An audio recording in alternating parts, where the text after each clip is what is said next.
Okay.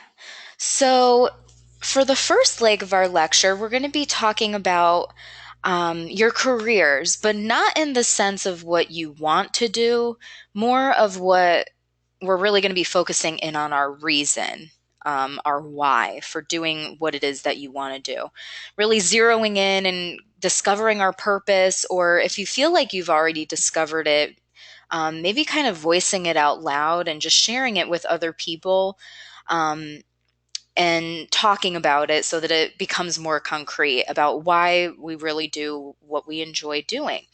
We're also going to, we all know that balancing work and play can be difficult. Even we've just shared that over spring break, it was like all play for some of us. Um, and it's difficult because, for one, we have a lot of responsibilities and obligations. And two, because of all the life stressors we encounter, balancing work and play can be tough.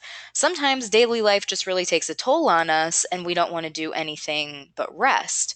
I know that that was me this weekend. I had just, over spring break, I went to a conference where I was speaking, and it was amazing. But, just even traveling to a different state and doing all of that and presenting, it was stressful, even though I had a blast. So this weekend I was like, I'm just going to be resting. That's what's going to be on my push goal here, right?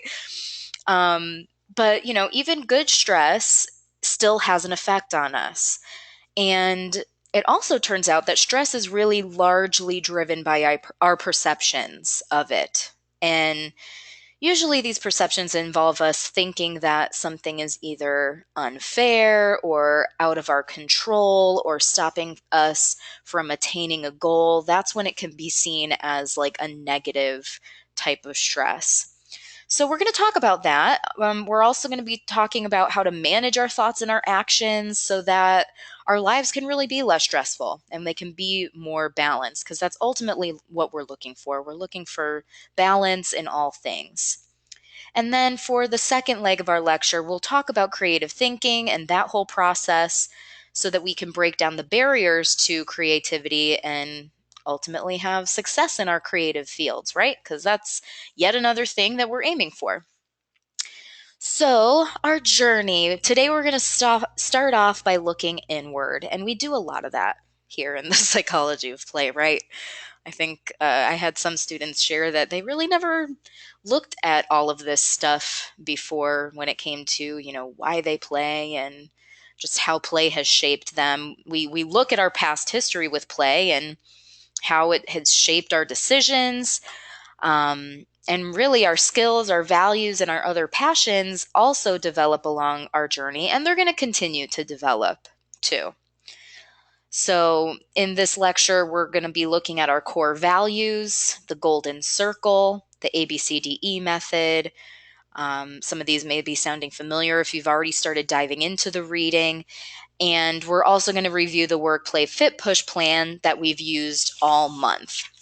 So, I want you to really kind of start this lecture with me by taking a moment to think about what's important to you. I want you to really consider what is important to you at your core, because we're going to start things off by discussing core values. Okay, so start to kind of get in that mindset.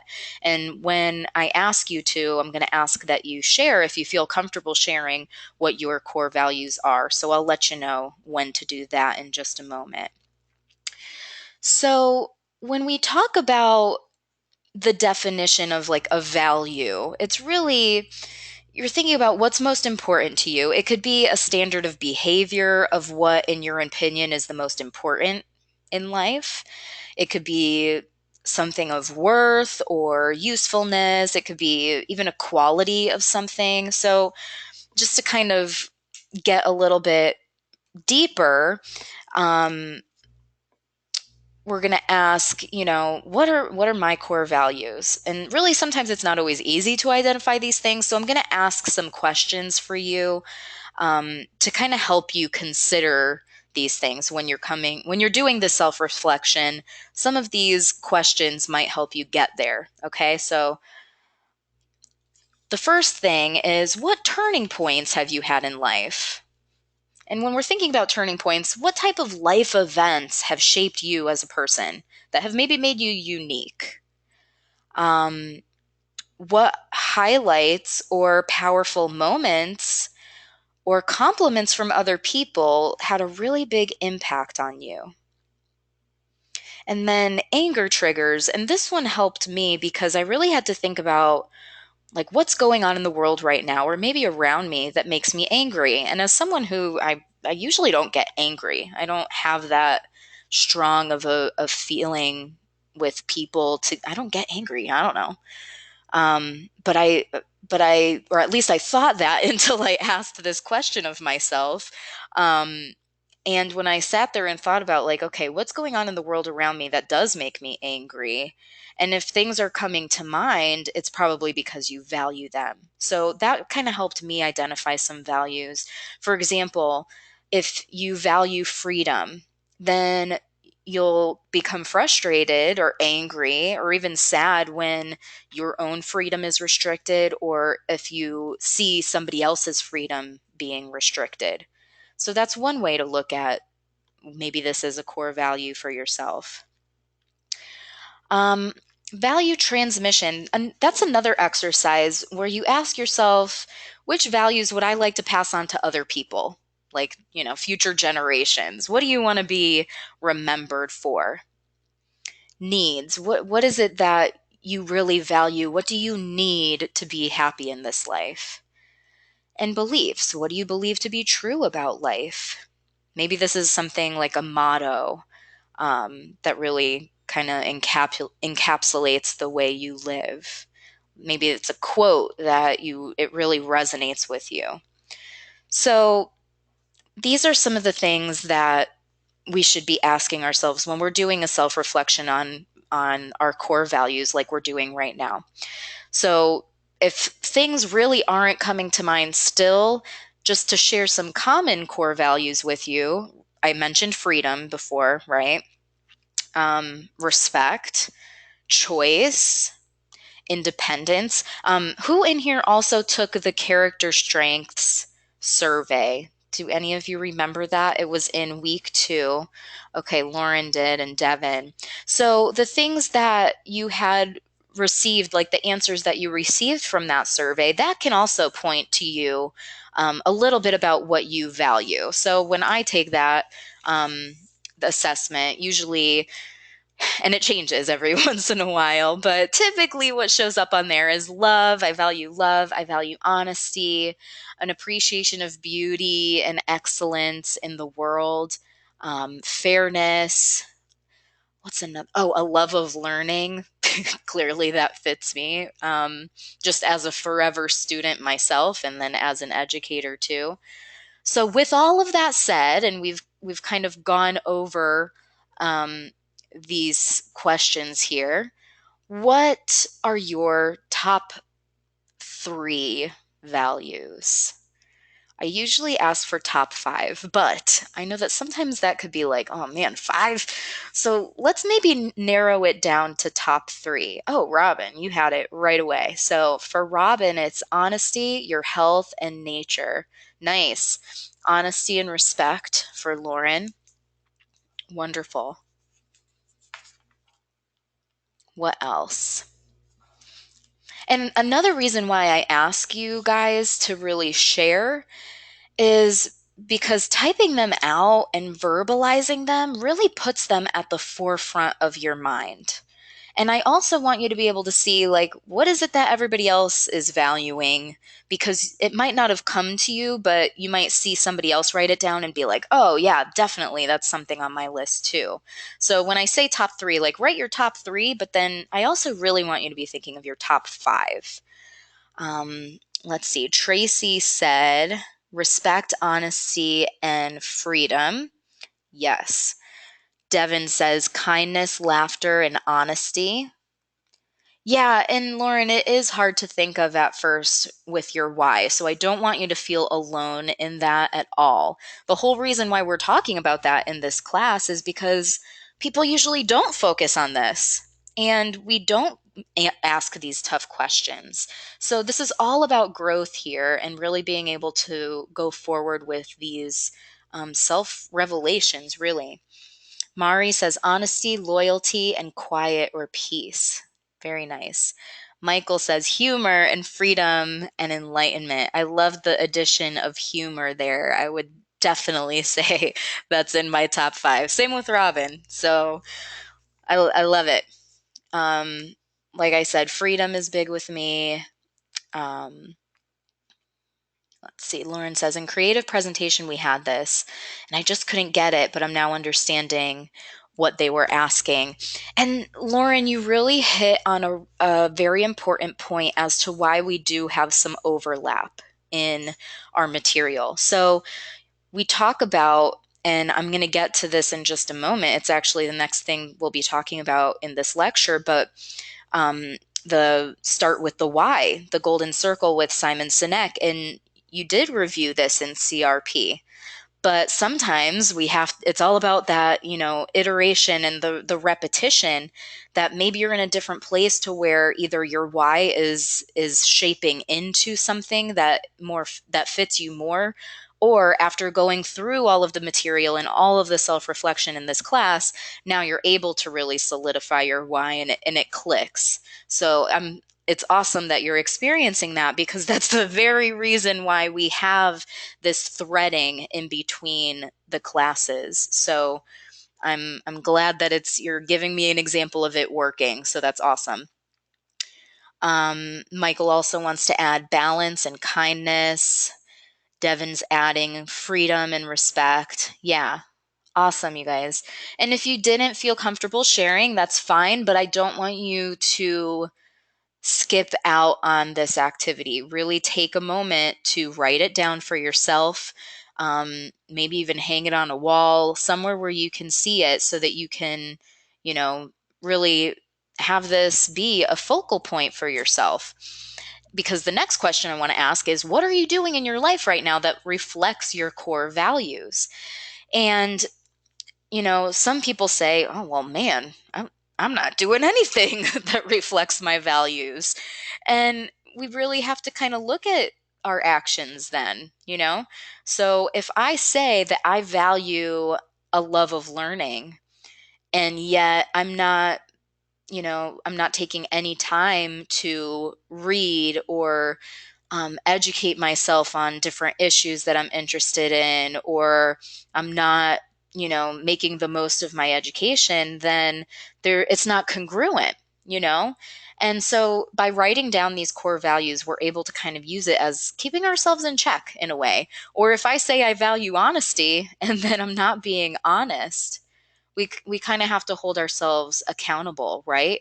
If you value your health, what are you currently doing in your life that reflects that? Devin says, I try to be as kind as I can to everybody. I love to make people laugh. I give respect, sometimes even to people who don't deserve it. And I'm bluntly honest in all things. Nice. Lauren says, I'm all about living in the now. Yes. And it's important, just as a little aside, as a therapist, I can't help but add this in. It's really important to live in the now. The more we're able to be present, the less anxiety and the less depression we really will be focusing on. Because depression is when we're so focused on the past that we're not being in the present. And anxiety is we're so worried about what's about to happen or what's coming down the pipeline in the future that, again, we're not being present. So I know some of you put meditation in your fit category. So really, using meditation is a great way of trying to be mindful and trying to be present. Mari says, I always try to live by the old saying of treat others how you want to be treated. Wonderful. Yes. So now that we have an idea of what's important to us and what we value and kind of ways that we can incorporate these things into our daily lives, now we're going to be looking at our why. Yes, Devin. Trust me, I know. I am not taking offense to that. She's saying meditation is hard when your brain does not shut off. And I think too that sometimes we put a lot of pressure on ourselves to get completely a blank slate in meditation where you're not thinking of anything. And that's almost not, that's that's almost an error in how we view meditation. Meditation is more about acknowledging the thought that it's there and not passing judgment of it and just saying, I acknowledge that it's there and letting it go and letting the next one come in until it calms down. So it's something I'm working on too, Devin. I'm right there with you. But going back to the why, and Lauren was sharing that there was a bit of a struggle with finding the why in CRP because we do talk about this in CRP. So this is again why we talk about it, because we know what we do, or we know kind of like what we want to do. Some know how they do it, but not very many people know why they do it. So it's really about looking at, why do you do what you do, or why do you want to do the things that you're, going to school for? Why do you exist? What do you think your purpose is? And it's really all about how an inspiring company or even person really operates and communicates with their why in mind first. Um, so Devin, you found yours in CRP. Also, awesome, awesome. And it's, people don't buy what we do, right? They buy why we do it. So if you are one of the ones saying that you struggled with this, I hope that you're getting to be a little bit more clear here. Um, Let me see here. Michael says, I always tell jokes and make people laugh. I always support others' freedom and encourage people to make their own choices, as well as I make my own choices. I always research something every day or use my artwork as ways to be enlightened and to help me let go. I always look at how I approach things with a balance of chaos and order, and I'm kind to others because I like to see them smile. Wonderful, wonderful. And even within here, you see so much of like how your why is interlaced with your core values, right? Um, Lauren says, my motto is there's got to be a better way. So that curious mind of finding a better way, that's really great, Lauren. Wonderful. So, with the golden circle, we really want to kind of get a better understanding of our why. So, why do you get out of bed in the morning? When we look at our core values and what you do, what's important to you, and as the video depicted, if you didn't get a chance to check out the video from the reading, or if you don't remember it from CRP, really make sure you watch it again. Because if we can know our why and work from there, it really keeps you centered. And then all of the other stuff just kind of flows together. So I want you to think about your why. And if you're comfortable with sharing, I'd love to hear it. Some of you did a really great job of sharing how your core values are, how you use them in your day to day life. Sharing your mottos, your why can be very much so tied into that. I'll share a bit about my why, a little background about me. I'm an artist, but also a therapist. I went to school for painting and I took a few psychology classes, and I was almost done with my painting degree and I just couldn't get enough psychology. So I ended up really getting a double degree at that point.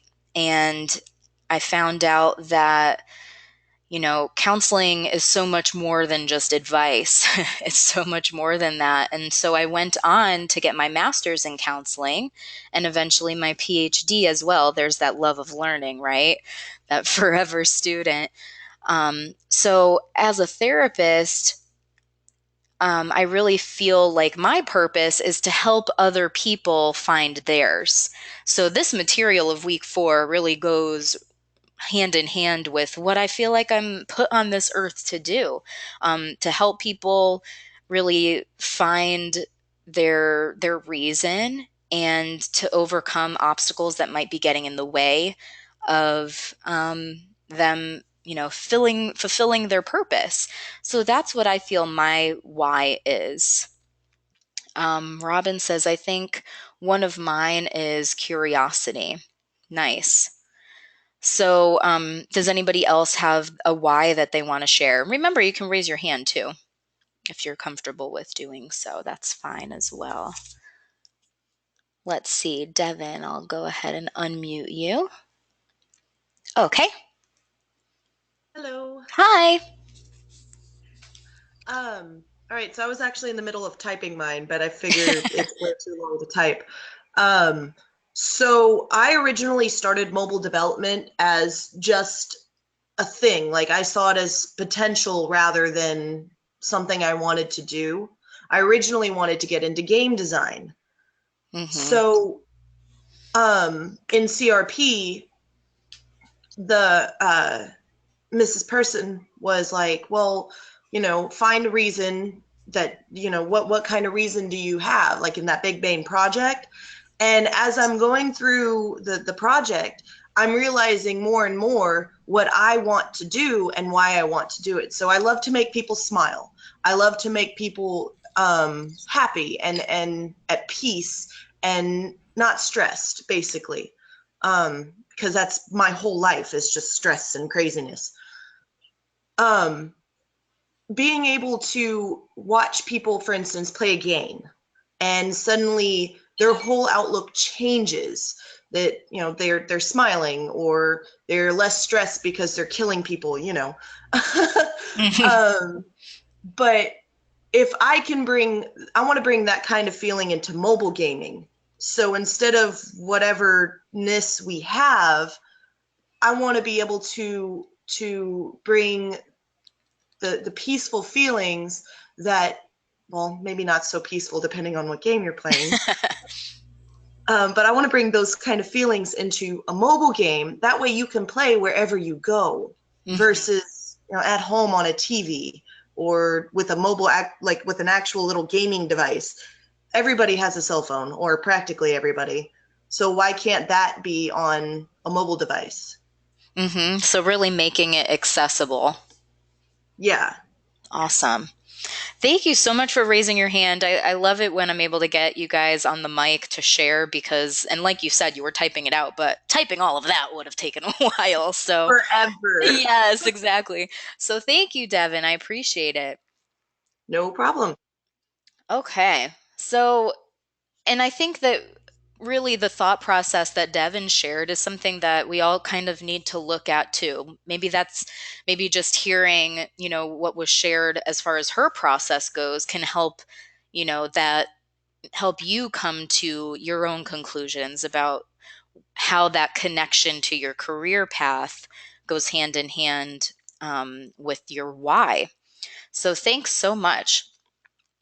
So now that you know what your goals are, and we kind of went over our purpose and our why, it's not always going to be easy to work towards them. Sometimes along our journey, we've got stress. And as Leo joked in the chat box, what's stress, right?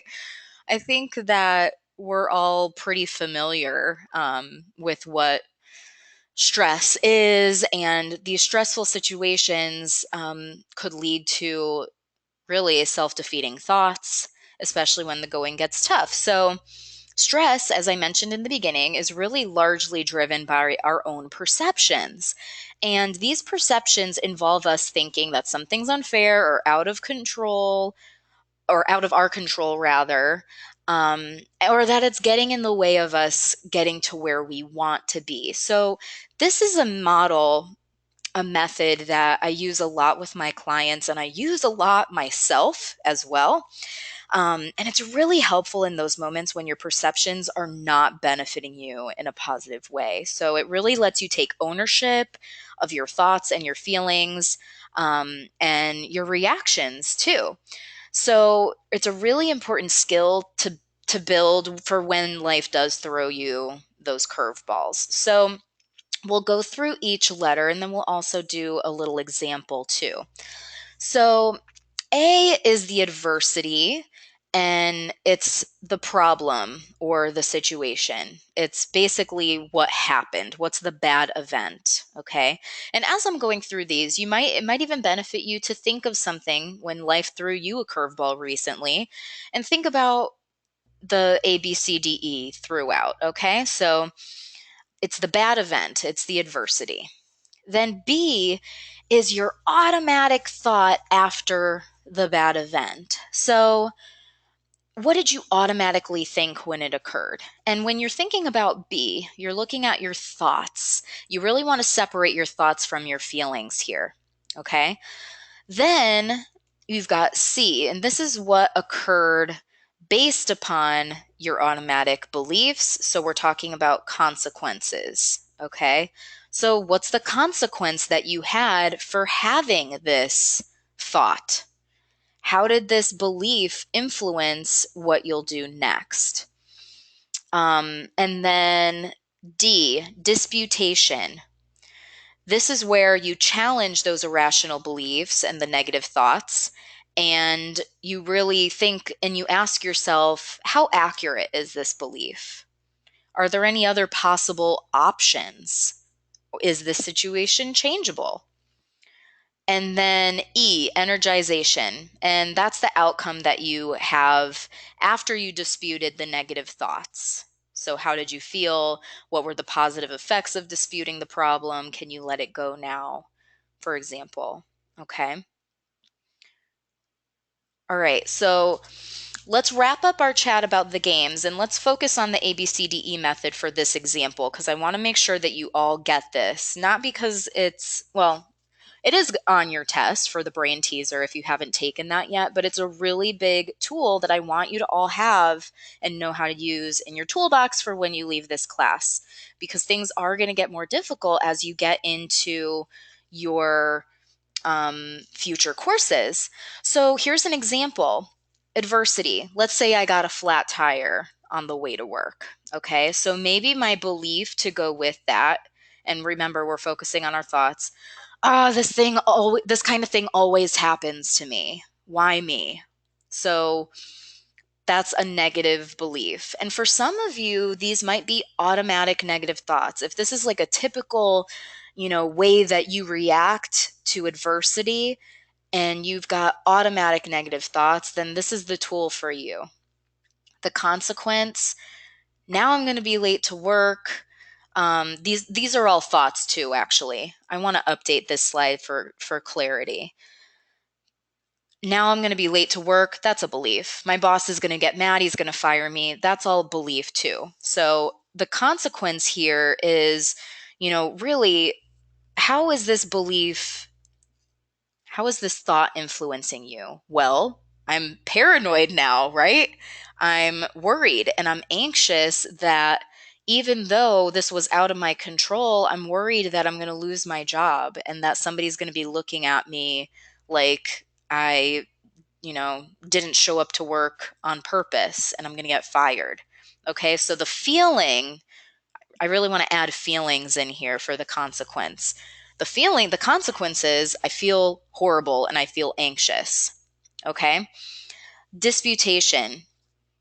This is where we kind of have to almost play like devil's advocate. This is where you challenge the irrational belief and the negative thoughts.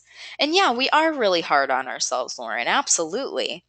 So for this, I have a lot of people say that they can't even get to this disputation stage. So what I say to them is, how can you find someone that does it really well and maybe ask yourself, like, what would this person say? So, for example, well, this doesn't always happen to me. I don't always get a flat tire on the way to work. In fact, I can't even remember the last time I had a flat tire. I'll be late, but my boss is a pretty reasonable guy and I'm a great employee. So you're disputing those negative beliefs and consequences up here. Okay. Um, and then energization. So, what is the outcome after you're disputing these negative thoughts and you're really able to, get through them reasonably? You feel relief from it, you feel more positive. Um, that's true, Robin. You may be in a work situation where your boss will want to fire you over something like a flat tire, but we need to make sure that we're not just thinking that irrationally. Now, if it's rational, then that sounds like maybe a work situation that you don't want to be in.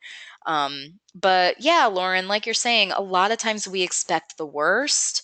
and we really add extra stress and anxiety to ourselves than what's needed. Michael says, "Oh, I want to hear this one because I too just watched Finding Dory with my 2.5-year-old. I just watched Finding Dory, and it has a great message of what would somebody else do. Yeah, that's so true. And how can I use it to my advantage to overcome a situation? Oh, that's such a good point, Michael. Absolutely. Oh, man. I have been crying so much, you guys, with these Disney movies. I mean, I'm also super hormonal because I'm pregnant, but it's just, I don't know if anybody has seen Moana, but I've cried through the whole thing last night. The, I was crying about like how beautiful the ocean looked. Thank you, Lauren. But I mean, the graphics, the artwork, I shared that I'm a former art major, so I'm an artist, and to just see what was on the screen was like so beautiful. Again, I also shared that appreciation of beauty and excellence was one of my character strengths that comes up, right? So you're learning a lot about me in this last GTT. But does everybody feel like they understand how to dispute these negative thoughts? Do you think that this ABCDE method is something that you could keep in your back pocket as a tool? For sure. Wonderful, wonderful. So, no questions about that. Great. So, when we think about our work play fit push model, we've utilized all month, this tool is also here to help us reduce our stress, right? In addition to helping us achieve all of our goals. So, we've got a model to work with. We're focusing in on our priorities. This week, we're really, wrapping things up. You've turned in your last work play fit push plan already. So, I really just want to encourage you if this is something that worked for you this month, or maybe you're just now getting into truly using it the way to benefit from, continue using it, see how it goes. Let us know. We love to hear that you've continued using a tool. And in the same way that Lauren shared, okay, now she's able to focus on her why now that she's looking at it in a second class that talks about it. I'd love to hear how maybe your work play fit push plan could evolve as you go forward in your classes. And really, it's a life tool, just like the ABCDE method. These are tools that we're teaching you for your careers, but also for life. So, for this push category, a lot of people used it to enhance their creative thinking and getting a lot done as far as their creativity goes. I saw a lot of that. So, that leads us nicely into our next part of the lecture about creative thinking. So at this point, we're about halfway through. Like I said, this lecture is condensed. So if at any point you do have to take a break, feel free. Lauren says, I feel like I would have gotten a better grade on my PowerPoint had I seen this one first.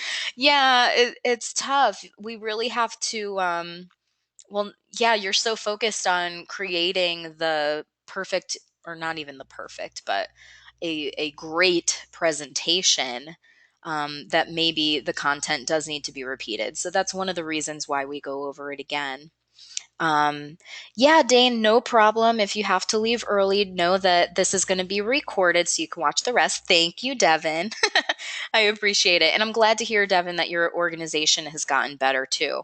That's really another huge point because those artistic minds, and I'm one of them, sometimes we could use a little bit of help in the organization category. I don't know if anybody else kind of falls into that area with me. Yeah. So I'm there with you guys. I'm with you, and these plans can really help. So I hope that you're able to feel a little bit more organized. So, the tools and concepts from this class, like the weekly plan, like the ABCDE method, they really lend to pushing through creative blocks. Some of you might have had some creative blocks this month. It could just be a life event, just a number of different things, and we'll go over those. Really can it causes an inability to access your flow, right? Your inspiration. So, think about creative blocks as temporary.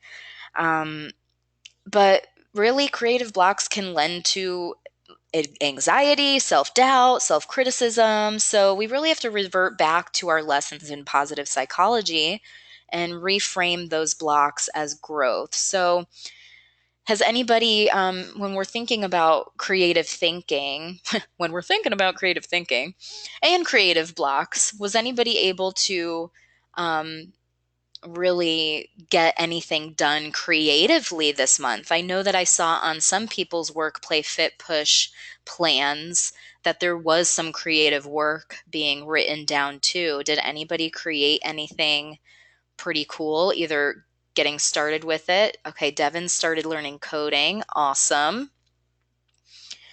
Any of my artists get some artwork done, or my musicians create some beats, some songs, any lyrics? You did a nice painting, Tracy. Awesome. Wonderful. Started editing some pictures, Lauren. Perfect. More attempts at learning Korean. Wonderful. Recording a new verse, watercolor paintings, an oil painting. Love it. Love it. Getting good at your sewing machine. Ah, that's on my to-do list too, Robin. Wonderful. So, Um, another thing to consider when we're trying to set us up, we're trying to set ourselves up for the best possible flow, right? So that we could benefit um, our creativity and work around blocks. Leo, I bet you are, right? Um, we also, in addition to using our work, play, fit, push plan, we also want to look at our peak performance time. So, really consider the periods of the day when you feel the most energetic or the most productive. And we've heard this before. We know there seems to be a part of the day when we are at our best, right? So, how many of you in here? I want to see if I can. Let's use the little hands up model so that we can see just how many hands are up each time, right? How many of you consider yourselves an early bird? You get the most done in the morning. You feel the most energetic and the most productive. How many early birds? I'm not seeing. Oh, one hand. I'm there with you, Tracy. Anyone else? Okay, Robin.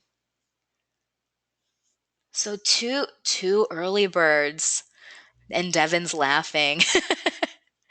Too funny. Okay, so I'm gonna put the hands down.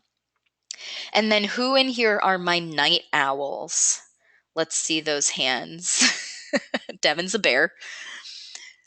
Okay, so I'm definitely seeing more night owls for sure. And then who in here, I don't want to forget you, who are my hummingbirds? And the hummingbirds don't really fit into either extreme. Some days you're good, some days you're good in the morning, some days it's more of a night thing.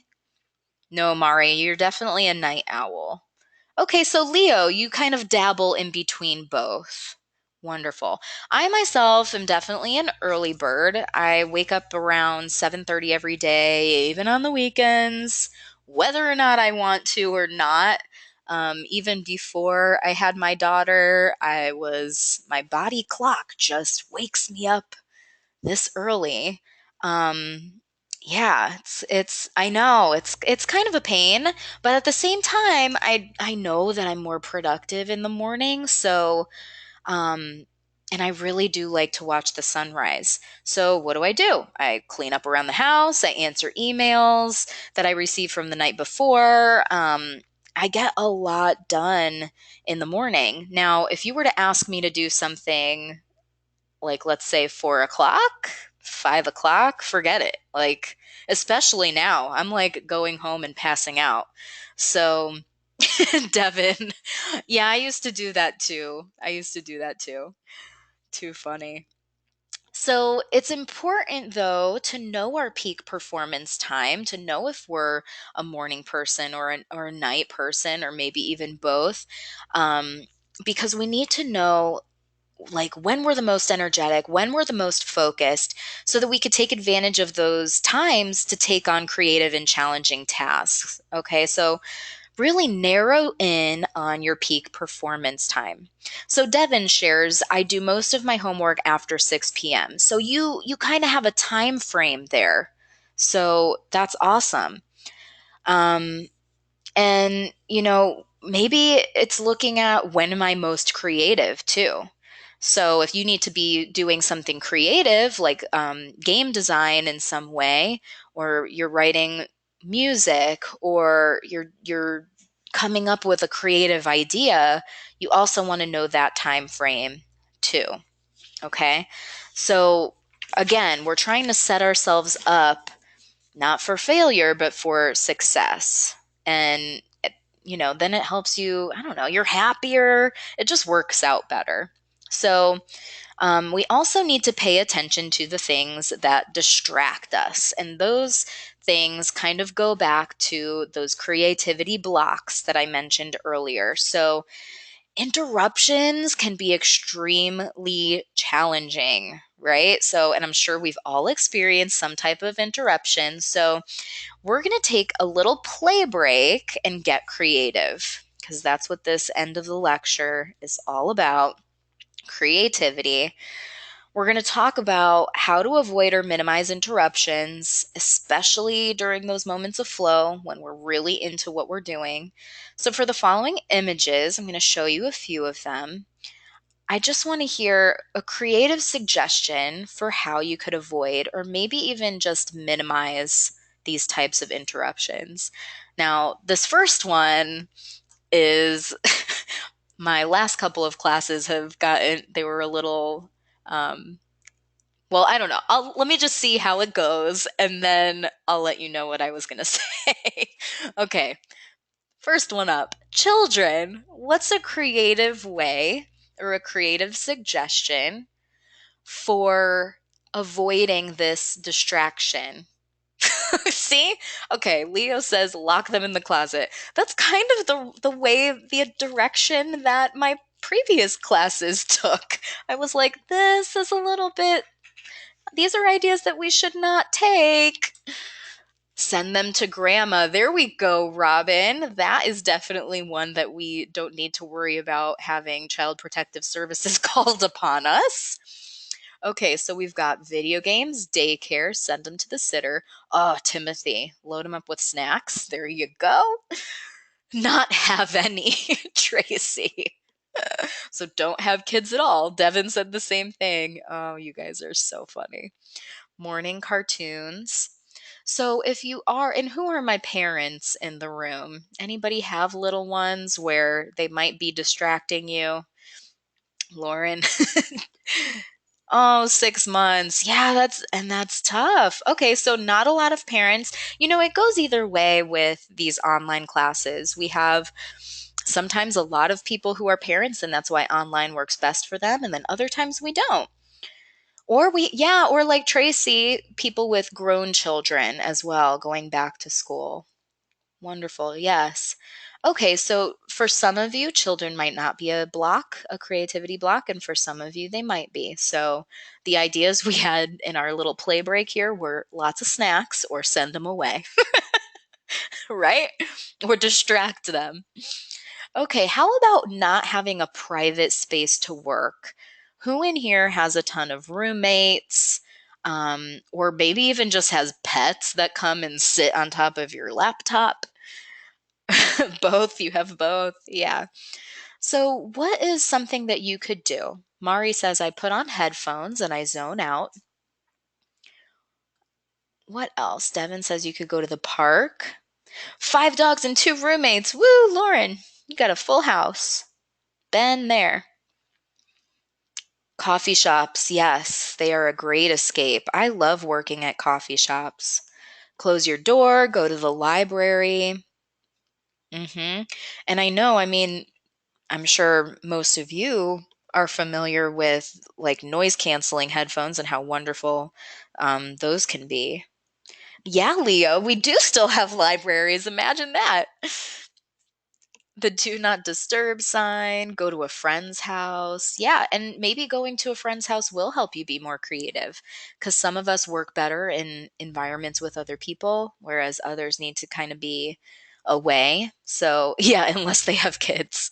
Exactly. Michael says, I have my studio, so I don't have this problem, but mainly just close the door with a noticed artist at work. Very nice. Oh man, Robin had construction workers running jackhammers on the block this week. That is tough. That's when you do need to kind of escape, right? Yeah, and having our own studio, isn't that's kind of like the dream for a lot of people. So when you don't have a private space, we have to get creative. And we did just that. How about technology? We've got the beeps and the bings and the rings and the notifications. What can we do? How do we avoid technology? Silence it, turn it off. What else? What about maybe setting rewards and doing a little bit of gamification? Like, as long as I finish this, then I can spend X amount of minutes before going back on my phone or going back on Facebook. Yeah, or doing that with games, Devin. Absolutely. Absolutely. Another thing that we can do, oops, I lost my screen, is batch our days and our time. So, who is familiar with that? The time batching. Yes. Awesome. Awesome. So, I'm seeing a lot of yeses. And I really love this concept. Some of you might have already been doing it without really knowing that it was called time batching. I know that I did for some things. But this is from one of the articles in the week's reading, and it's all about bundling or grouping tasks into specific days or amounts of time that help you create time for other things. It's been working for you, Devin? Awesome. Awesome. So for me, for example, since my peak performance time is in the morning, this is when I might want to set aside time each day to take on a batch of tasks because I have the most energy. Um, you dream of truly multitasking, but it's a disaster. Yeah, and we read about the myth of multitasking and how it really is just our brain switching attention. So a better alternative is this idea of time batching. So, for me, batching my tasks is a way that I could really minimize interruptions and plan out my day that works with my peak performance time. So I'll schedule appointments in the morning. And then work on my latest projects. And this is really the time that I would want to create things. Then during my lull period, maybe when like that, remember I said in the evening, I'm like wiped out. Maybe that's when I look at just kind of clearing out my inbox, following up on notes from meetings, stuff that doesn't require a lot of energy, paying bills, just kind of double checking things. So that's just something to consider. Michael says the only time I switch focus is if I'm getting derailed, and then I switch to easy tasks to boost your spirits. Absolutely. And it's so important that I love that you mentioned that because it's important to, you know, be aware of how you're feeling. If you're feeling like you're not getting anywhere, but you're trying to push and push and push, sometimes switching can be, or even taking that play break can boost that creativity and boost your spirits, like you said, so that when you go back to the task at hand, you can really make progress. So, I want to wrap up our session with a video. I have two videos in the materials tab. The first one is about the circadian rhythms. And, that's something that you can definitely check in with. I think we went over it pretty well, but if you were feeling like you didn't really know which one you fit into as far as a morning, an early bird, an owl, or a hummingbird, I think I saw most people select one. But if you're still, or if you want another, just another video on it and you'd like to know a little bit more, I provided that. But for this moment, it's about That's about 3.5 minutes long, this video. I want you to click on trying something new. It's all about trying something new for 30 days with matte cuts, and it's a really great idea. So I want you to check it out and let me know as soon as you're done in the chat box watching Trying Something New from the Materials tab.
Okay, so we're wrapping that up. Yeah, Robin, I love the photo a day.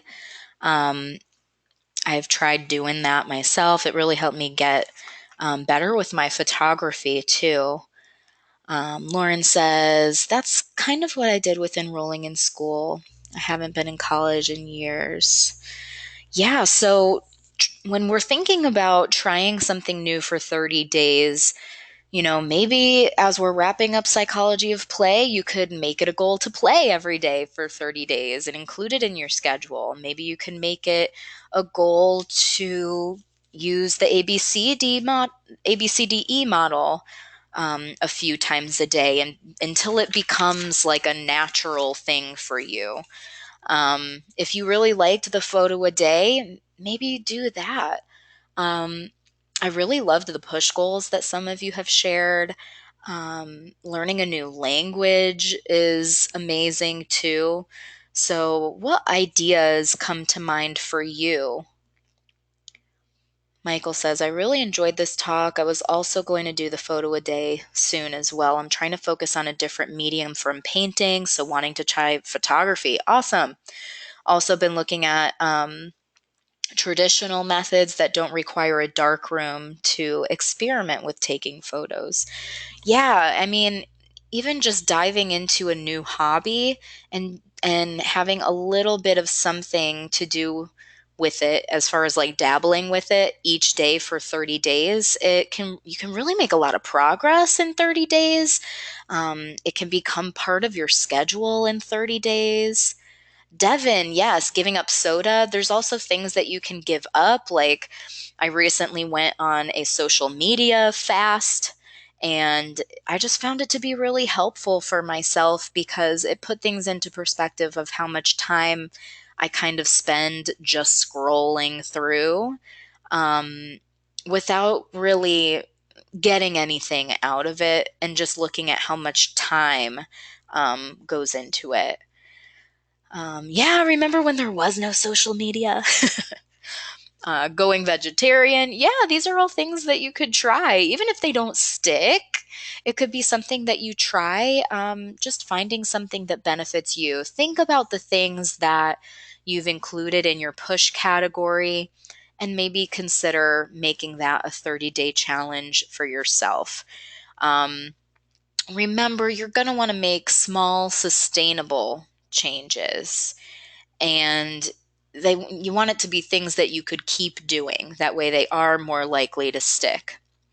And, what better time will you have to assess your life balance, to include more play, and really adjust your thinking towards fun and how it can be incorporated into tasks? Then, what better a time than now? So really bring the ideas and activities that you've learned all month into your daily life and into your play plan if you continue to use it. So overall, our bigger lesson of the month is that you're ideally walking away from this course with ways to incorporate and really apply all that play has to offer through your personal lifestyles, your professional future careers, even your current jobs if you're currently working, your family life. So, really, play, I hope that you have learned that play is more than just throwing a ball, right? You've encompassed, much of what play has to offer through your creativity this month. And there's many things that can be considered play. So, I hope that you're able to find a healthy balance between your work and how your personal lives intertwine. Robin, I love that. I think that even just trying a different recipe a day for 30 days, if you're looking into maybe eating a different way or even just cooking more, I think that's a really great idea. Thanks for sharing that. So, really just kind of going back into big picture, our personal lives impact our professional lives, no matter what way we look at it. So why not make these lifestyle adjustments to include more fun, just so it can spill over into our professional side as well? So really consider all that you've learned about play and how it impacts your brain. And in closing, I really just want to thank you for our time together today and in week 3. I had a great time with you guys. Again, this is our final GTT. We're wrapping up the course, so really make sure that you're meeting our final deadline so that you can earn as much points as you possibly can, to really end this class on a high note. I'm so glad that you guys had some fun. And I'm sorry you're sad.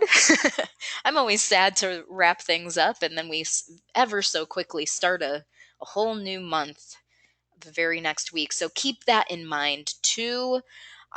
you jump right into your next class. So your next class is starting Monday. Do not delay accessing the new course or courses depending upon your schedule, and just make sure that you're not delaying that, because as you know, you could potentially already get behind if you've only missed a day. So again, I wish you all the very best.